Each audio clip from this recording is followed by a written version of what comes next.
You know, this happens where basically some people can slow time down, some people can speed time up, accidents and everything becomes slow motion. What's so interesting about this is that all of the top sports people, I was doing this when I was rowing, and all of the people that master anything, whether it's shooting an arrow, whether it is having a negotiation, whether it's me mentoring and while I'm speaking with someone and they're having one thought, I'm having five, right? Like those are all deliberate time control. So wealth is controlled time. It's actually about controlling time, being able to, at will, slow it down until it goes to zero and speed it up. So if you're in a queue and you're waiting and you don't like queues, that queue goes by in 10 times as fast as it would otherwise. Hands up who'd like to know how to do that. Yeah? All right, this is what we're going to do. I'm going to show you exactly how it works and why it works this way. And it has something to do with that video as well. To get us into basically the understanding of what is going on here, let's start with light. Because all of this is about light, right? Light and time are all interrelated. And so here's a question for you. Why is it that light has a constant speed? I'm going to give you a moment, right, to turn to the person next to you and say, why does light have a constant, you might even want to Google if you want to, it's okay, but why does light have a constant speed, like where there's like a terminal velocity of speed? Like why? Like for example, you know that when you are falling out of the plane, you get to a terminal velocity. Why is that? Anyone know? Well, gravity's getting you to a certain, why don't you just keep on accelerating? Jim? Molecules keep slowing you down, it's friction. And what are those molecules? It's water. It's basically water. Is it water or is it air? It's air. It's air, right? In that there's molecules. If you're in a vacuum, you keep on accelerating, right? But basically, there is a terminal velocity because of the air. Effectively, this is Newtonian physics. There is an equal and opposite force, right? Anything that has a terminal value has an equal and opposite force, right? Otherwise, it'll keep on accelerating. So why does light have a constant speed? Have a conversation with the person next to you. What do you think? What would be the possibility? I think it's because he doesn't. Yeah.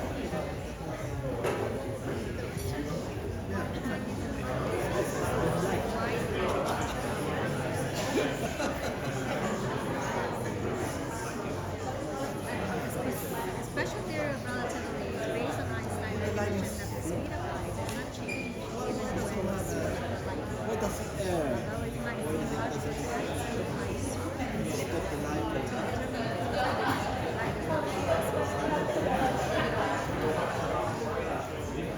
What is light?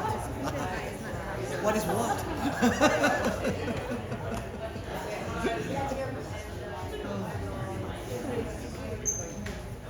Oh, it's weight. Of course. Light is weight.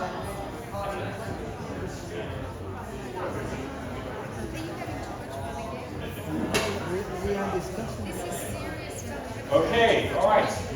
Anyone have an answer? By the way, if you try Googling it, you'll find Google has no answer. Google has no answer. There's no answer on Google as to why. I mean, it tells you what it is, but it tells you why it is, right? Anyone figure it out? No resistance? Second? There's nothing acting in resistance to it? Well, that will keep making it accelerate, right? Yeah, but it's not accelerating, which means there must be an equal and opposing force. Because that's how physics works, right? That's right. It's a reflection. So when it hits something, that's when you see the light. You don't have to. It doesn't have to reflect off the sun for you to see the sun. You can still see the sun. The issue is the speed. Anything in physics that gets to constant velocity does because there's an equal and opposing force. So Einstein was the one that actually called light C. Like, why would you call it C? Oh, constant. No, you didn't do it because it was C. So basically, Einstein met Carl Jung in the early days when Carl Jung was actually talking about something called atemporal actions. Like spooky action at a distance. One thing changes, something else changes. Like what? How's this even happening, right? Because it's faster than the speed of light, right? You can change the spin of one electron, and its twin will just go the opposite way straight away. So this is where Einstein's like, there's something which is connecting. Take for a moment. follow me along and just see if this works for you. Take for a moment that the thing that is going at the equal opposing speed to light is consciousness. Like scientists constantly are like, let's just delete consciousness from the equation, right? It's actually really interesting. There's this Zen story of two monks, and they go to the head monk. They go, head monk, we've got an argument. Can you help us? Okay, what is it? Well, we went outside. I go outside. And there's a flag there, and I say it's the flag that's moving, but he says it's the wind that's moving. Which of us is right? And the head monk says, you're both wrong. It's consciousness that's moving. The moment you have no more consciousness, it stops moving. So there's a very interesting thing where in science they kind of think consciousness is somehow in the brain's in the body body's in science, and therefore it's a subset of the universe. If you actually take anything from the kind of Zen philosophy or the Hindu philosophy, it's the other way around. It's a universe is a subset of consciousness. And what's super interesting about this is if you go, well, is it possible that there is something going on with consciousness that creates what is called a physics triangle? Like if you've done physics, you know that physics has a physics triangle. The way a physics triangle works is you end up in any particular area. Like Pythagoras said this, he says that a triangle, once you form the triangle, the problem is 2/3 solved, right? Like if you take something, let's say, for example, like speed, and you say speed is here as part of the triangle. We want to find out what is the distance that someone is going to actually travel as a result of speed. So there's going to be a distance here as well. And we know that with that speed, there'll be a particular amount of time that you'll follow in that distance. So for example, if you say, okay, I'm going to go for an hour over here, and I'm going to go 10 kilometers. You can basically just take that number, divide it by that number, and it will give you 10 kilometers an hour, right? Similarly, you could say, well, if the speed is 10 kilometers an hour, and I basically am over here saying how much time is that going to take, well, I just take the distance, which is 10 kilometers, I divide it by 10 kilometers an hour, and I get 1 hour, right? Which means you can get this one by also dividing. Why is this important? Because now you have an inverse relationship between speed and time. If you go at double the speed, it takes you half the time. If you go at double the time, it's going to take you half the speed, right? So what happens is you can actually say, oh, that means distance is always going to be this one over here multiplied by this one over here. The total speed multiplied by total time will give you my total distance. You can do this with any physics triangle. So another example is you could say, okay, I've got a solid, and I want to know what is the mass of that solid. So I could say, well, I know that there's a particular volume that this solid has. So if I start up here and I say, look, there's a volume, what is the volume made up of? Well, on the one hand, it's made up of this density, right? So I can say there's a density to this volume. And if I say that that density with the volume, I can divide the volume by the density, and I'm going to get to something called mass. Right? I can say the volume is just taking the density of something, multiplying by the mass. I can also say that the density is the volume divided by the mass. And I can say the mass is the volume divided by the density. If I have something half the density, it's going to be double the mass, right? If I do it the other way around, I get the same result, right? I can double the density, I can halve the mass, I can double the mass, I can halve the density. Why is this so important? Because maybe the same thing can be done with light. And if it can be done with light, it can be done with consciousness, and consciousness can be done with time. So this is a triangle. The triangle is T, L, C. This is how I control time. T is time, L is light, C is consciousness. If I go to sleep, what's happening is at sleep, my speed of consciousness slows down. So let's talk about this consciousness for a minute. Say, what is consciousness anyway? Like, how does it even work? Let's just take this idea, take it one step further. Here I am with my eye, and I'm getting in here light, and that light is projecting onto over here a movie screen. Now what happens if you have a movie that you're taking and you double the frame rate? So frame rate means that you're going to have double as many frames, but you're going to play it back at the same speed. What happens? It goes in slow motion. Right? You can double the frame rate, you're going to play it back at the same speed, you've got double as many that you're going to get through, and so it's going to take double as long, right? If I half the number of frames and I play it back at the same speed, I get fast motion, right? Everything goes faster. So consciousness is the frame rate by which you are click, click, click. If I go to sleep, my frame rate is very slow. You know, it's like it'll go click, and then it'll go click. And what that means is that I'll experience 8 hours or 6 hours, and it's like just like that. If I basically increase my frame rate, like in an accident, and something's like, then I actually am playing that back and I see slow motion. Now, we all have had those experiences where we speed up and slow down time. What just happened when we went through that ourselves is when we were breathing, we were slowing down our frame rate. And as a result, it actually went really fast, even though it was a longer period of time. And then when we were jumping up and down, we were doing it quickly, and that increased our frame rate, and as a result, it seemed to take a lot longer. And so when you actually go, oh my gosh, this means that you have the ability at any point to be using frame rates to actually catch up and slow down. It's very interesting if you start thinking about it this way. You can think, wait, hang on, if we have frame rates and we're actually speaking to each other, someone says, Roger, don't talk so fast. I'll be saying, no, don't listen so slow. Have a look at this. This here is, there's an article here, there's super interesting articles now. This article here, which is all about accidents, why time slows down an accident, talks about increasing frame rates.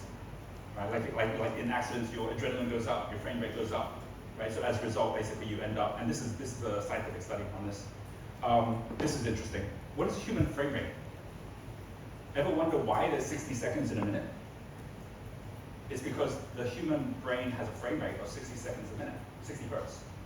So you can actually, and by the way, we don't just do 60 hertz, like eyes can actually operate at like 24 to 30 seconds, like the slowest, so that's why you have movies that are at kind of like 30 hertz, like 30 frames a second. But like, you know, our computers are at a 60 hertz frame rate refresh, because then we just see it as a stream, right?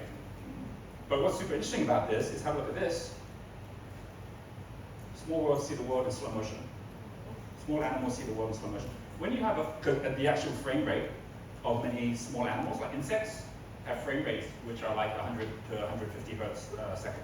So what that means is when you see a fly, and the fly's like, and you're trying to catch the fly and you can't get it, the fly is seeing everything in just normal motion. You're like the dinosaur, like, what's wrong with this dude, right? He just flies out of the way, right? You know? Deepak Chopra talks about this with snails. Snails have a frame rate of only about 5 or 6 hertz, which is basically 5 or 6 frames per minute, right? It's like super slow. So when they're so slow, these snails, no, the snail thinks he's going pretty fast. He just sees you zipping around everywhere, right? Like turtles, like super, like, I'm going normal speed, but why is everyone running around so much, right? And they live for longer because of that. They don't think they live for longer. We just die real quick, just like we see a fly and go, what, the fly only lives for a whole day? He lives a lifetime in his own frame rate, right? We're the ones that were going slowly. So you think, oh my gosh, everyone is having different experiences of consciousness. Deepak Chopra says, hey, if you're gonna, like, because the frame rate of a snail is so slow, it's like, chum, and then there's this gap in time, chum, and then gap in time, and then chum. As far as the snail is concerned, he's just moving normally. He doesn't even know there's a gap in time. It's not even there. You can go rob a bank during that time when he's actually off and come back, and you've got a perfect alibi. Snail's like, no, he was here the whole time.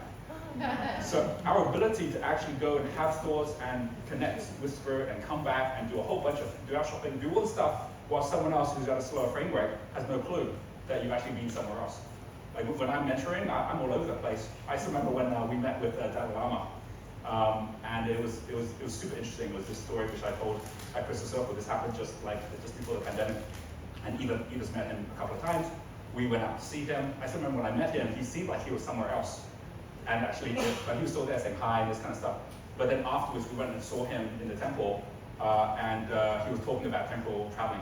He goes, yeah, I've been flying around the world this morning, right? He was saying that's what he was doing. And of course he was, but he kept on coming back in enough time to have a conversation with us, and he was off again. So there's something super interesting when you actually see that this is happening. Like it's why eagles, like this here, fastest frame rate in the world, right, is the peregrine falcon. Right? So they can just grab anything and they just can't get away, right, because of that as well. So why this is so interesting is that you say, oh, that means that I can decide when I want to slow time down and when I want to speed time up. Okay, so how do I slow time down by using this? Well, first of all, speeding up is the easy bit, right? Speeding up, obviously, is that you're just slowing down your frame rate. You go to sleep, it's like, okay, I've got a long flight, I'm gonna go to sleep, boom, time goes by. But if you read a book, that also slows your frame rate down, so time goes by faster.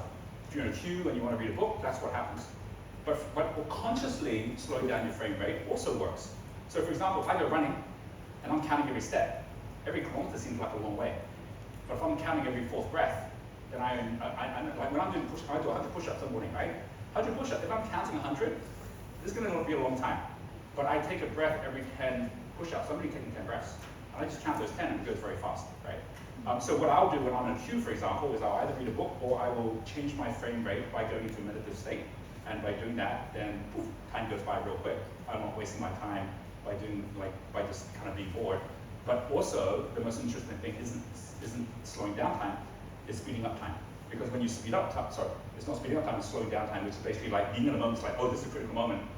I'm gonna basically, I really experience it at a pace in which everything's slow motion. Right? And so I've got plenty of time to negotiate, to decide what's going to happen. So I can see this as a critical moment. And to do that, frame rate, by the way, is only one of the ways. There's a second way as well I'm going to get to. But the first one, which is frame rate, is to say, okay, what I need to be doing right now is I need to be getting myself into a state of high frequency. Right? Just like knowing that high frequency is going to actually make everything slow down. So I might be breathing, I just breathe faster, and then I actually start feeling that things start slowing. I also know that adrenaline will drive up my frame rate, and that will also slow down time, right? So I'll go out, I'll jump around a bit, right? I'll come back, and I'll be just much more alert, and I'll be able to actually experience things much slower.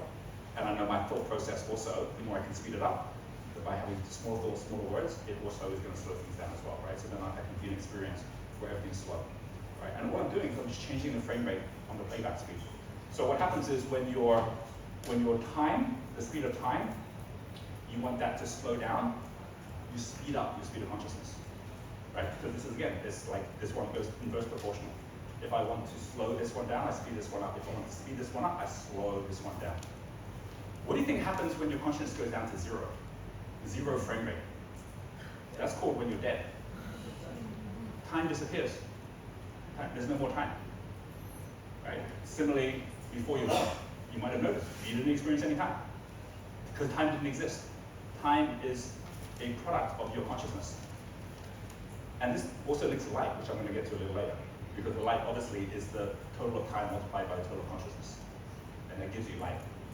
So this idea that we start from light, and the moment that we actually have consciousness, we experience time, and the moment our consciousness goes back away, we go back to light. This is the I Ching. This is the whole basis of understanding that we all are light, right? We're all coming from this place. Super powerful as a thought process. So what's the second way? One way is by realizing frame rate is frequency. But you'll know that it's not just about frequency, it's also about wavelength. So in wavelength, think about this like a river. If you have a river and you've got a certain amount of water going through the river, and you narrow the river, what happens to the speed of the river? It speeds up, right? If you've ever been in one of those lazy rivers with your ring and then suddenly it gets narrower, you start going faster, right? If it widens out into like a pool, right, or a lake, then everything slows down as well. So what is it called when you actually narrow down your consciousness? It's called focus. So the moment you focus, time goes much faster. When you focus on a book, time goes much faster. When you focus at a particular thing that you're doing, time goes much faster. Who's had that experience? You know this happens, right? So if you actually want time to speed up, focus, yeah. What about when you want to actually not speed up time, but slow down time? That's the opposite. That's not focus, that's awareness. So if I really want to actually slow time down and actually get massive awareness, I need to expand my consciousness out. When I met Dalai Lama, same with Nelson Mandela, they were in a constant state of expanded consciousness. They were living life in slow motion at every moment. I learned to do this when I get on stage, right? Because the worst thing that happens is when you're in a critical moment, like getting on stage in front of 1,000 people, if you aren't controlling time, then you're going to be constantly panicking because you're tripping over your words, you're not sure what you should be saying, right? You're in anxiety, right? All this stuff is happening, and then you kind of like can't even get the words out. But if you realize that if you expand your awareness, then with that expanded awareness, you slow time down, and you've got plenty of time to be doing everything you need to do while everyone else is still on their own time frame. So how would I do that? Well, you can't just go into a massive hall of 1,000 people and expand your awareness. That's really difficult to do. So I would always start by getting out of the hall, and I would go into the toilet, and I would close the cubicle of the toilet, and I'd be in the cubicle, and I'd just go, and I just fill up the cubicle, right? And when I can feel it's full, then it's like, all right, and I go out, I'm in the bathroom, and then I'll just go get in front of the mirror and just go, and I'll fill up the bathroom, right? And once I fill up the bathroom, sometimes people come in and I'm like, what's wrong with this guy? And I'll be like, whoo, and then you fill that up, and then you go out in the corridor, and by the time you actually get up onto stage, then the moment you get up, like expanded awareness is called presence.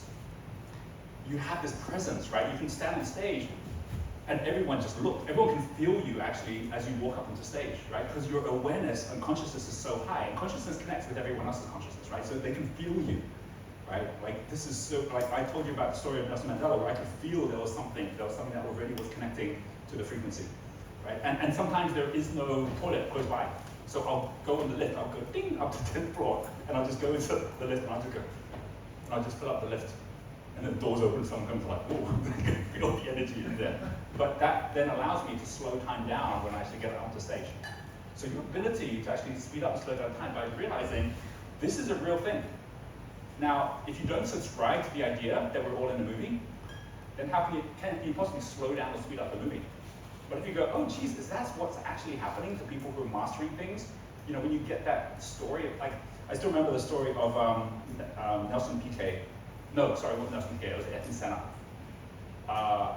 Ayrton Senna had this super interesting interview at the time when he was on the Monaco circuit, and he basically was starting to go about 10, 20 seconds a lap faster than everyone else, and then suddenly he was 30 seconds faster. Then it was getting to almost like where he was a minute faster than anyone else. And then at some point he just started slowing down, right? He went back to the same speed as everyone else. And afterwards they're like, what was happening? And he said, I went to that place that I sometimes go to. And this place is a place where you're no longer driving the car. You are in the car is moving, but you don't feel like you're moving at all because everything around you is moving. And so I'm in this stillness, I'm in this place. And as you're in this place, you can do so much more than you could possibly do when you're in the car. And so here I am, and I'm actually feeling everything moving, and you can taste it. And as you're experiencing that, and you're seeing everything moving, you're in the field. The field be on right and wrong. The field, I will meet you there. That field, which is basically where you're just in that zone, and you're in there. And he says, I started going fast. I could see I was going faster than everyone else, but I still had more, and I went faster and I went faster until I was almost a minute faster than everyone. And that's when the fear kicked in, and I backed off. That's when I got back into my consciousness. So this interesting thought, which is what if like all of the magic that's happening in the universe, all of the awareness is happening in the gap between the notes. And most of us are missing out on what true spirit is, because we never actually got to control our consciousness. We never actually got to control our time. And for most people, they go through life never even trying, because they didn't even know it was possible. Whereas all the people reaching mastery and getting to those spaces, they know it, they can feel it. All of you have got there at one point or another, even if it was accidental. But the real question is whether or not you actually start putting the practice in place. Right? All the things we're talking about today, because there's been certain times in this week when we've slowed time down, other times when we've sped time up. And that all is deliberate, it's all happening.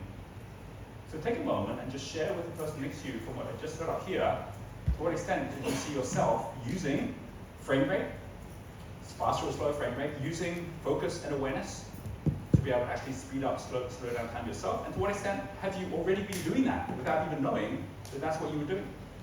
Have a conversation with the person next to you.